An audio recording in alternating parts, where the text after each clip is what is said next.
And hello and welcome to Arts and Entertainment. I'm Deborah Gilbert, your host. And as always, it's so nice to have you. Thank you so much for taking the time. And as always, I hope you enjoy the show.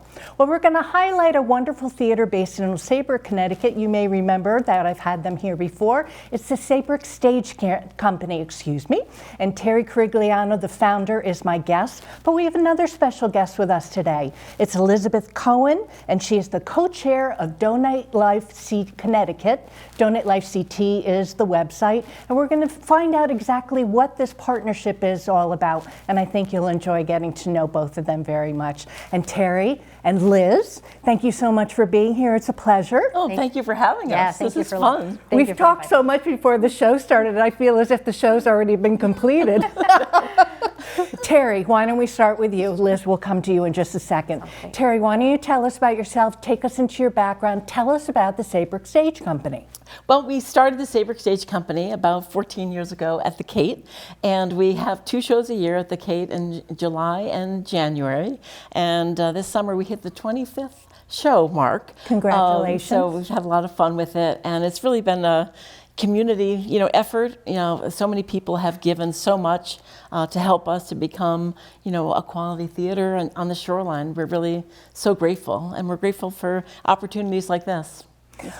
The Cape, which is located in Old Saybrook as well. What made you, as a theater company, decide to be exclusively at the Cape?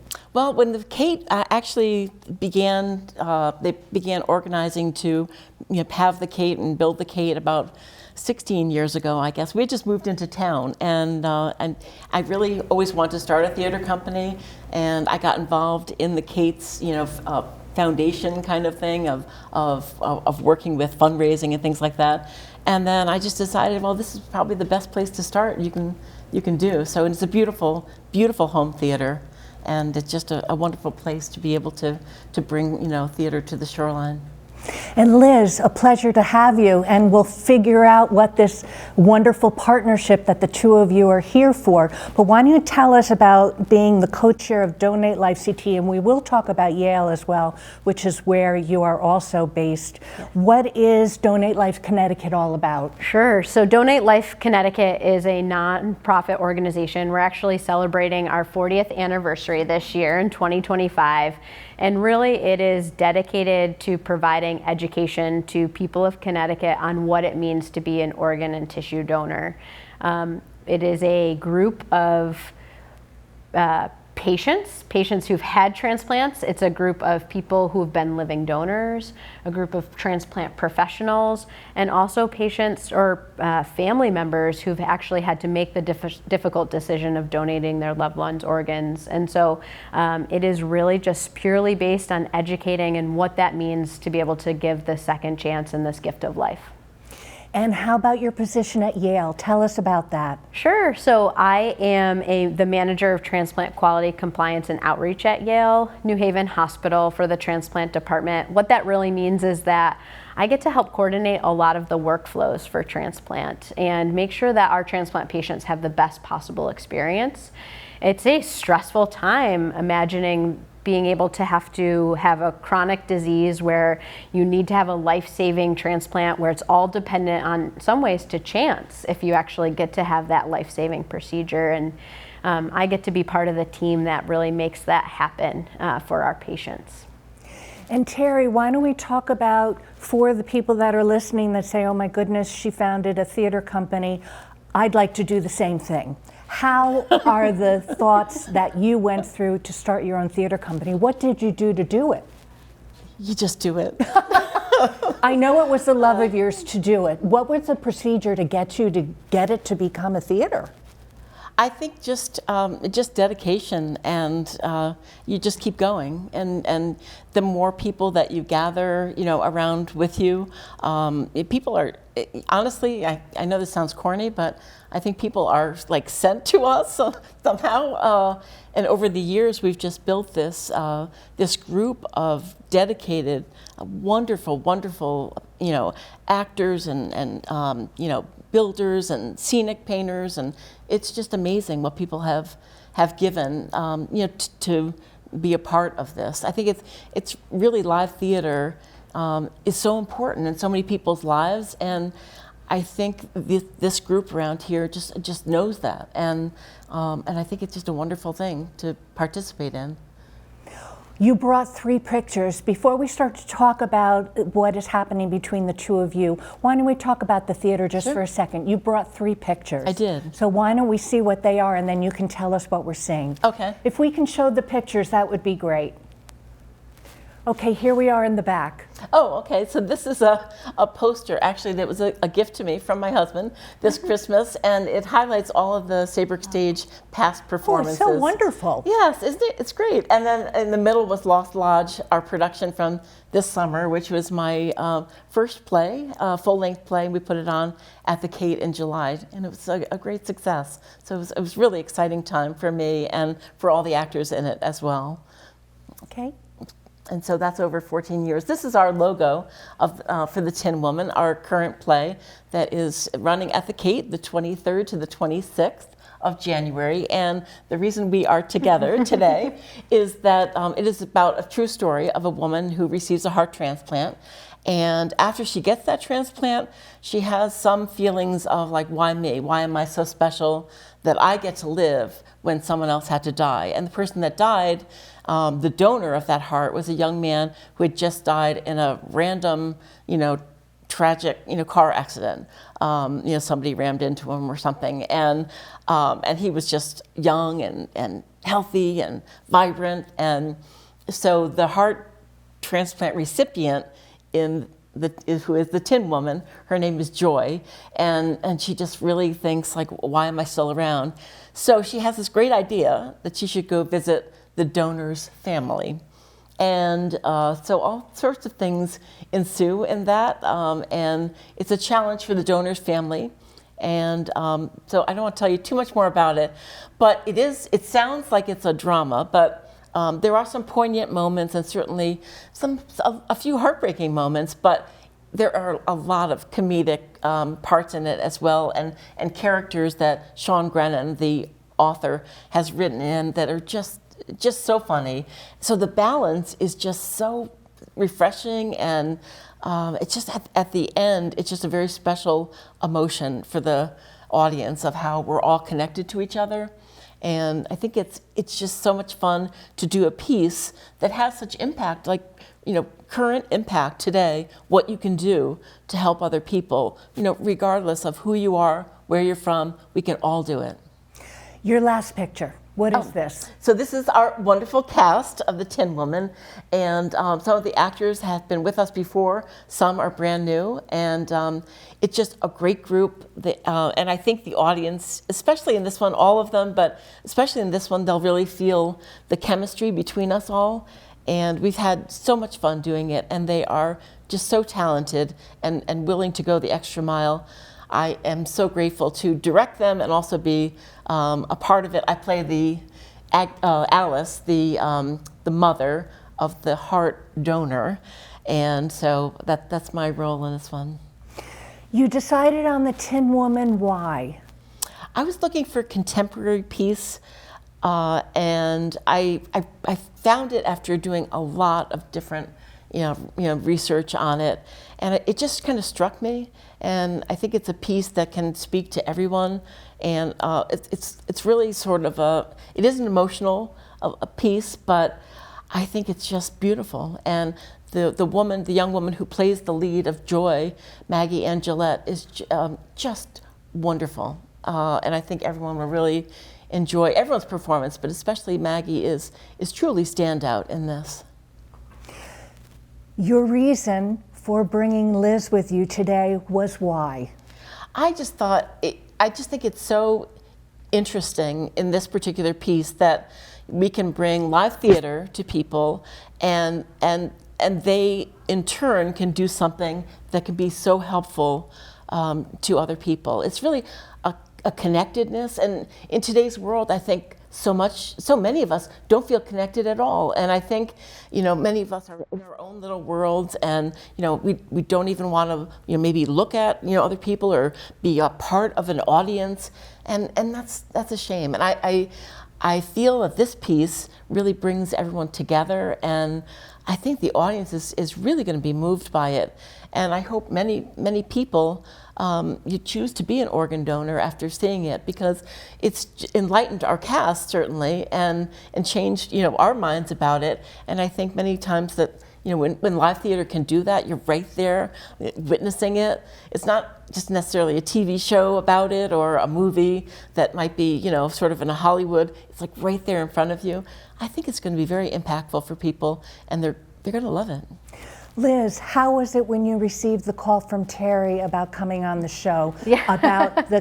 about talking about your journey as how it was connected to the play. What'd you think? Yeah, I think so excited, first of all. So thank you so much for reaching out. Because we always are looking for opportunities. How do we reach the community? And there's so many different communities, right? And that hear a message in a different way. And so this is the first play I've ever heard of that takes the account of organ donation and transplantation, and to be able to reach this new community or even just different members within that community is super exciting. And I think that any opportunity that we have to share this message in a different way, right? We can, as kind of Terry highlighted, it might be on a show or we may have a website, but be able to share our message in a different way is super exciting. And so we're so excited that Terry reached out and that we can share this message with everybody. Good. Okay, well, why don't we take a break? We'll be right back, okay? I'm Deborah Gilbert. You are tuned into Arts and Entertainment. We're going to take a break. We'll be right back. Whether it's the truck attack on Bourbon Street or the wildfires in California, as concerned and generous people consider helping the victims and their families, Better Business Bureau's Wise Giving Alliance encourages you to consider whether crowdfunding posts have gotten permission from the families before using any names or photos of the victims. Don't assume there is an official connection just because photos are displayed. Verify how funds will be used. Be cautious about vague appeals that don't specify the intended use of funds. For example, is money being raised for medical expenses, funeral expenses, or other family needs? Keep in mind that contributions that help a specific individual or family are not deductible as charitable contributions on your taxes. And note that while some crowdfunding sites do take precautions in carefully screening, vetting, and managing posts after a tragedy, others might not. Tragedies can generate donation requests from a variety of organizations.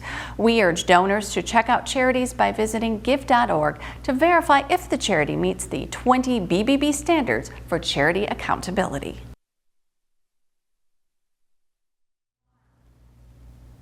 And welcome back to Arts and Entertainment. I'm Deborah Gilbert, your host.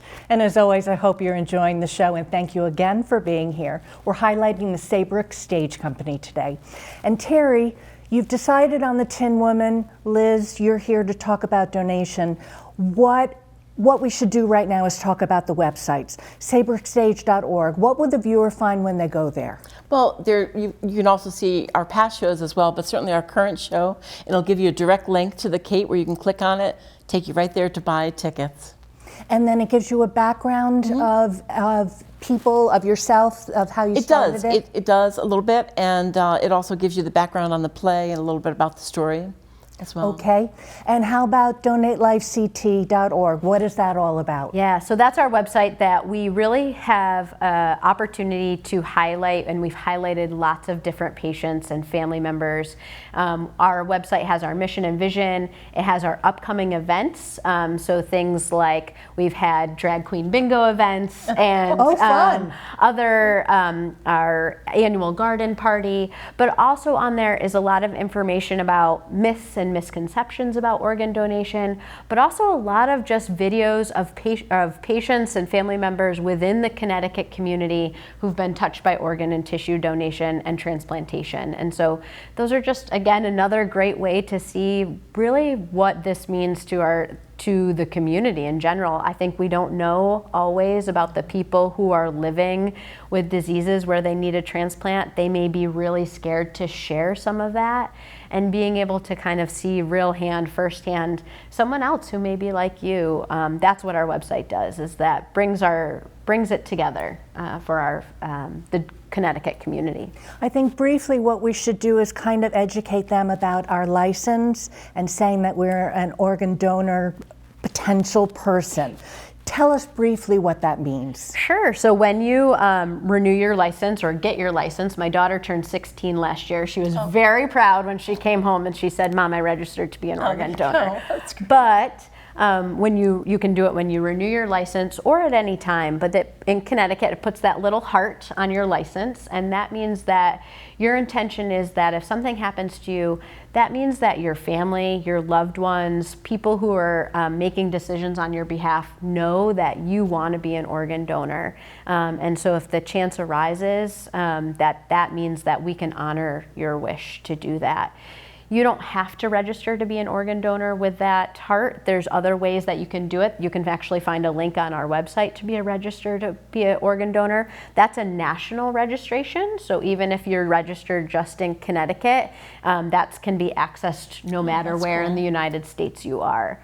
And so a super easy way to say, hey, this is my intention, and it helps your family potentially take the guesswork out of that during a difficult time. Let's piggyback on that. Terry, when you decided on the play, did you want to kind of talk about organ transplant as part of your mission in the play? Yes, I did, and because I think it's so important. It's something that people really don't know enough about in today's world. And it's interesting. Liz shared earlier, with us that her training is in heart transplant pharmacy. Pharmacy.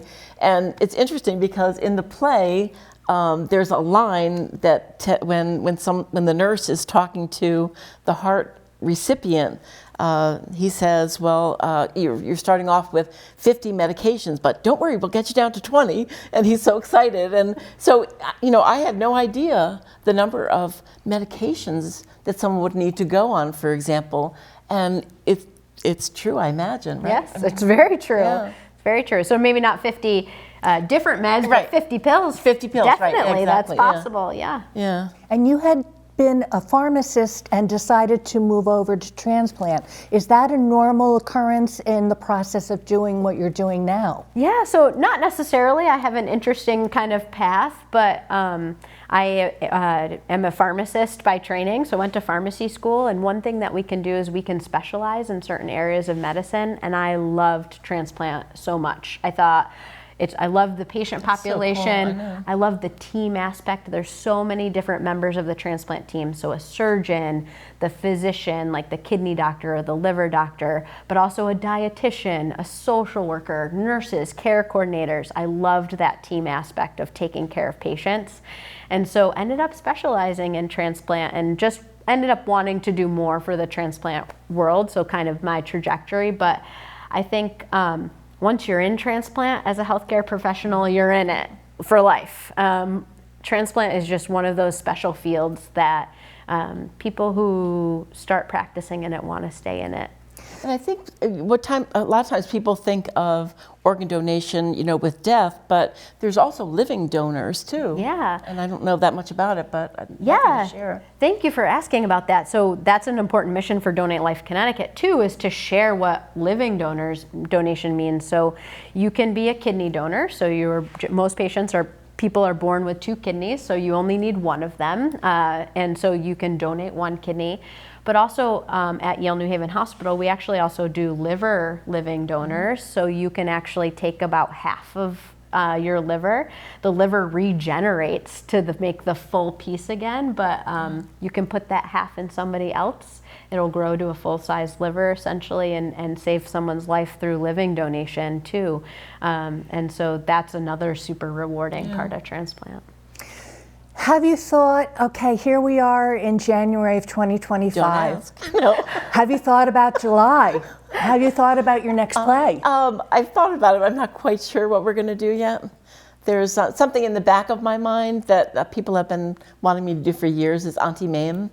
Not the musical, the straight play. So I don't know. That's a possibility, but I'm not quite sure. But we'll see. Okay. Yeah. Why don't we do our tribute to the Kate that I love to do, which is the video that you brought. Okay. Sounds good. If we could show the video now, that would be great. Thank you.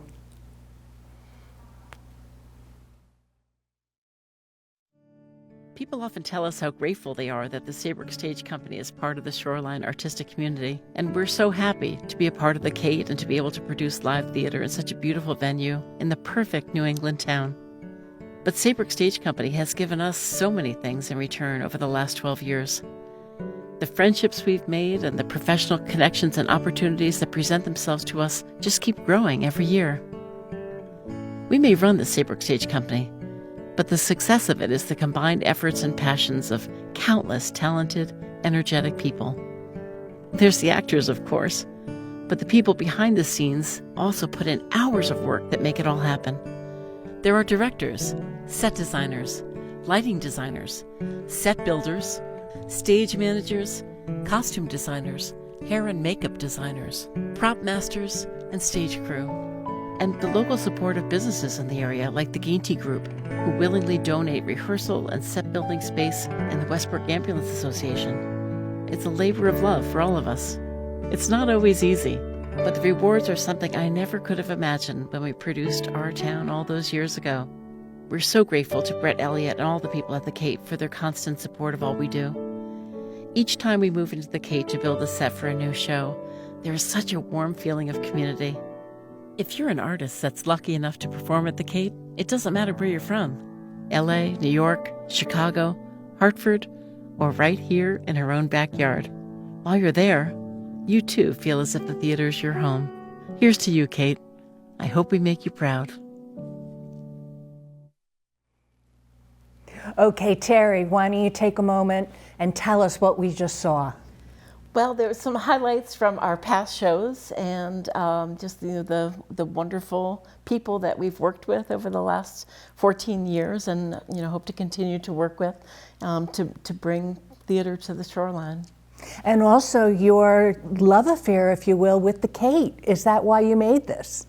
It is, and I think really what the reason I made it is to just thank everyone, for being a part of it. I think when people, to get back to your question of I want to start a theater company, it seems really easy maybe to some people, right? And I think what I tell them is it really isn't. Right, of course. There's a lot of work. There's a lot of work to it and a lot of dedication, and it takes a lot of people in building up the contacts, over the years and years to get it to be the quality that we want it to be. And I think that people who know about the Kate and Old Saybrook will say they have so many things that happen every single month, people coming in, people coming out, performers, if you will. You're going in and you're going out in a week's time. What's it like for you to put on a production there? Oh, so how we do it is we build our set is built off-site, and the Ginty Group donates some wonderful commercial space for us, and also our set is painted off-site as well. So Sunday when we move in, it's basically, it sounds great, but to put it together, we build it and then we do have a rehearsal that night. But then we just rent it for a week. So we are in there and it is, just crazy from Sunday, and we open Thursday. So there's a lot for the actors to get used to as well, because, we're rehearsing in an area that doesn't have a platform. So for example, they have to get used to stepping up as opposed to going into different areas. So it's a little bit of a challenge, but they're great at adapting and just a wonderful group. You have some individuals, actors, that will be coming back. How do you find your performers? Well, actually we advertise on Actors Access, Backstage. We do email blasts, also word of mouth. We do Facebook, posts and things like that. What does the future look like for the theater company? I mean, here you are, 25 plays in. Do you foresee yourself? What's your 5-year goal? I don't know. I take one day at a time. Okay, that's fair enough. Is that fair? Okay. Yeah. Or maybe 1 year at a time, maybe, or something. I would love to keep it going, and God willing, we will do that. Good, good. So are you excited with this information that's been happening between the two of you? The Tin Woman, your aspect of what it's all about. Yeah. Do you think that this is a good thing for you and your organization to know that a play's being put on that highlights this? Yes, it's so exciting because again, just to be able to see it in a different light is just going to be a great way to share it with the community and for us to continue to spread the message about the importance of organ and tissue donation. Okay, we are starting to slowly run out of time. Terry, any closing thoughts for the viewer? I think it's just a wonderful piece. It's contemporary. It's comedic as well as just heartwarming to see. And I think it's just a wonderful cause to come out and support as well too. And I think it's would be a wonderful thing for people to come out and see. And refresh the memory of the viewer. When will it be performed? It's going to be performed at the Kate January 23rd to the 26th. So you can get tickets on the Kate website, or you can go to saybrookStage.org, and we have you can just click and it'll take you right to the Kate's page. Okay. And Liz, any closing thoughts for the viewer? Yeah, I think just being able to educate yourself on organ and tissue donations, see a show, and go see the Tin Woman, and when you have the questions and you have follow-up things that you want to ask, or if you want to volunteer with Donate Life Connecticut, please reach out. We're happy to have as many people as possible working with us and celebrating organ and tissue donation and transplant. Well, I want to thank you both for being here. It's been very informative. Thanks for having us. How has it been? Are you guys okay? Thank you. Awesome. It's been great. Thank you so much. Good. Thanks for Thanks having again. us. Okay. All the very best, and I will be there. Thank you. Oh, good. Thank you. Okay. And thanks to all of you. I'm Deborah Gilbert. You've been tuned in to Arts and Entertainment. In case you need to reach me, I'm at artsandentertainment@mail.com. Well, I hope you have a super day today, and as always, thank you so much for tuning in. I'll see you next time.